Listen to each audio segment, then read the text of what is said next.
The stars are all against you. So why bother using astrology?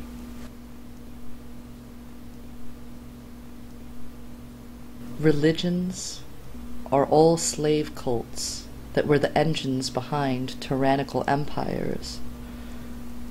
So why bother worshipping the slave gods? Their ideologies are all symptoms of massive delusion. So why follow their tunnel vision realities? Everything you know is a lie. You have illusions that need to be abused.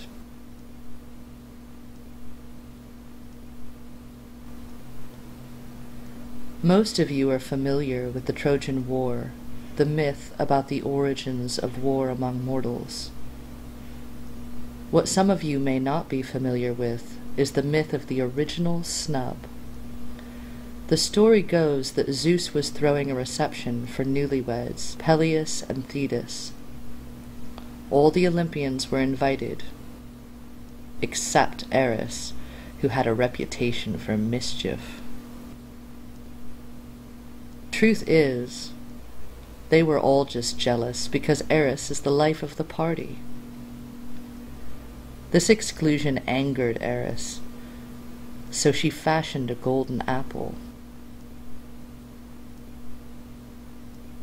and inscribed upon it Callisti, to the prettiest one, and sent it into the party. Aphrodite, Athena, and Hera each immediately claimed the apple for herself, considering its inscription. Zeus determined an arbitrator should be selected, and all agreed the decision would be made by a humble shepherd of Troy, whose name was Paris, because his mother had a lot of gall and had married a Frenchman. Each of the goddesses attempted to bribe Paris toward deciding in their favor. Hera offered him power. Athena offered him wisdom. And Aphrodite offered him the most beautiful woman on earth, Helen of Troy. Helen was married to Menelaus, king of Sparta, who was not so keen on sharing. Anyway, as you all know, the Trojan War ensued when Sparta demanded their queen back, and so mortals suffer because of the original Snub. But this is all myth, some poet's fantasy. Paris was never asked to arbitrate, and the Trojan War was just another imperialistic throwdown.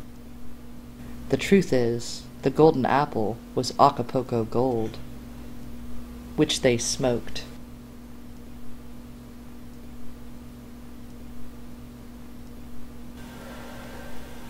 Everything is true. Everything is permissible. Soylent Green is people?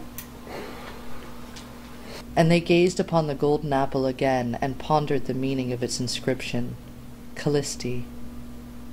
They knew that each god and goddess, each mortal man, woman, and child were the prettiest one, the fairest, the best. The Olympians felt like jerks for snubbing Eris and begged her to come and join them. Why didn't you mention that good and evil were just a delusion of a limited perspective? You could have just told us that all categories are false. Just like mortals dance to our changing whims, so too we were pulled by the strings of the 5 fates.